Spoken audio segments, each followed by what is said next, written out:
আদালত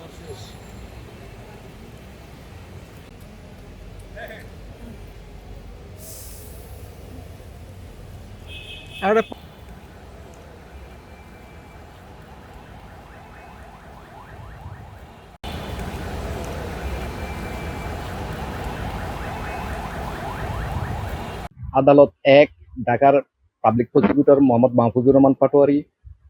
আজকে আদালত এজলাস উঠার পূর্ব মুহূর্তে একজন সাক্ষী আসে, নন বেলেবল ওয়ারেন্টের মূলে একজন সাক্ষী আসে, যদিও সে শেষ নিজের ইচ্ছায় এসেছে, পুলিশ তাকে আনে নাই।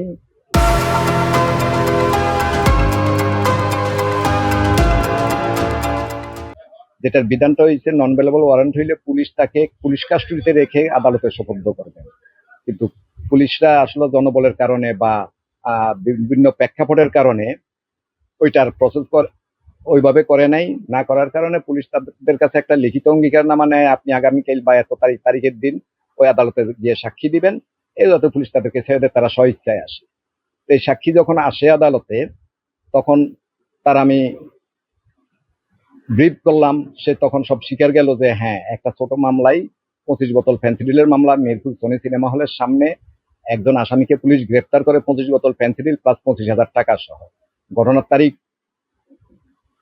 28/6/2014 তারিখ। সে আমার কাছে এগুলা স্বীকার করে। যখন সাক্ষীর ডকে উঠলো, তখন সে বলতেছে যে আমি এই ঘটনার বিষয়ে কিছুই জানি না। এর পরিপ্রেক্ষিতে আদালতও তাকে একটু জেরা করলেন। আমিও প্রসিকিউশন হিসাবে তাকে পুনরায় জিজ্ঞেস করলাম যে আমার সাথে স্বীকার গেলেন, এখন আদালতে আর স্বীকার যাচ্ছেন না। তখন আদালতও জিজ্ঞেস করছে ওই ঘটনার পরিপ্রেক্ষিতে। তখন আদালতের কাছে অনুমান হইল এবং আমাদের কাছে অনুমান হইল যে সে সত্য গোপন করিয়া সাক্ষী দিতেছে আসামিদের সাথে বায়েস্ট হয়ে।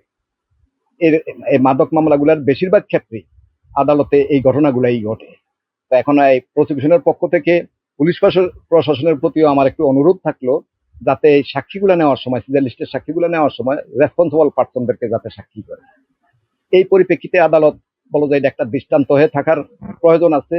সেই কারণে এই সাক্ষীকে আমি একটু সেফ কাস্টডিতে, 1 সপ্তাহ সেফ কাস্টডিতে রাখি, যাতে এটা দেশবাসীও দেখুক, অন্যান্য সাক্ষীরাও দেখুক, এটা একটা দৃষ্টান্ত হিসাবে থাকবে।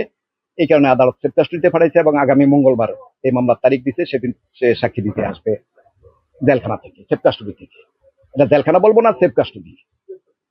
এটা আইনের বিধান আছে, সাক্ষ্য আইনও এটার বিধান আছে, সেফ কাস্টডিতে রাখা যায়।